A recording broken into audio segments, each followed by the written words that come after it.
Hello, hi guys. Welcome back to my YouTube channel Nisa Afendi. Kepada sesiapa yang baru first time dekat Nisa punya channel, Nisa nak ucapkan welcome to you guys. And kalau korang dah lama dah dekat sini, thank you so much Nisa ucapkan sebab korang sudah support Nisa daripada dulu sampai sekarang ni. Okay guys, so dekat sini Nisa nak bagi tahu dekat korang, Nisa banyak share tentang apps-apps yang korang boleh gunakan untuk korang dapatkan duit extra lah.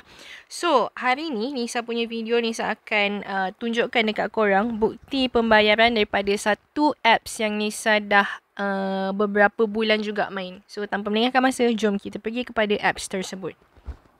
Okay guys, so dekat sini Nisa dah try untuk withdraw dekat dia ada dua withdrawal tau.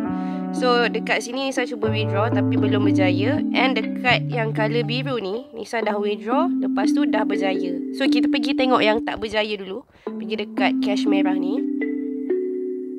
So Nisa withdraw RM60.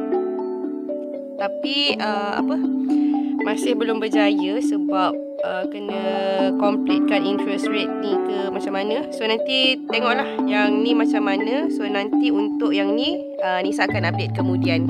Cumanya untuk dekat yang colour biru ni, Blue Bank Note withdrawing, dekat sini dia masih letak withdrawing. And sebenarnya dah masuk dah pun ke dalam Nisa punya account, Touch 'n Go account. So nanti Nisa letakkan jugalah dekat tepi ni screenshot daripada Nisa punya Touch 'n Go. Okay, so Nisa tak akan tunjukkan full tutorial dia sebab Nisa dah buat satu video tutorial yang penuh. So kalau berminat untuk nak join, sebab Nisa nak bagi tahu dekat sini apps ni legit membayar. So kalau nak tengok full tutorial dia, korang boleh pergi dekat video pertama yang Nisa dah pernah buat sebelum ni lah. Cumanya untuk video ni Nisa just nak tunjukkan dekat korang sekali lagi dia punya gameplay lah, macam mana cara untuk kita nak dapatkan points daripada games tersebut. So basically just kita main tembak-tembak je.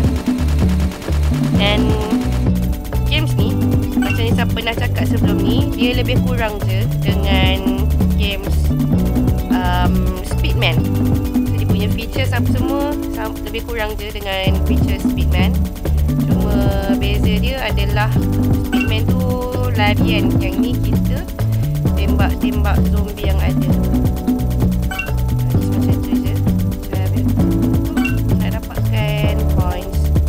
So makin tinggi level yang kita makin tinggi level yang kita ada, so makin banyaklah zombie-zombie ke benda-benda ni ada.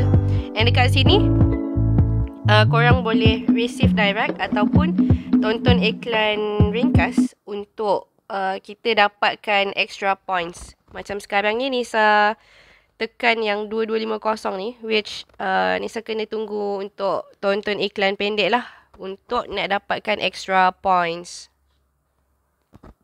Okay, so dah settle tonton iklan tadi, dah dapat lah cash dan juga coins. So tekan je button I know tu.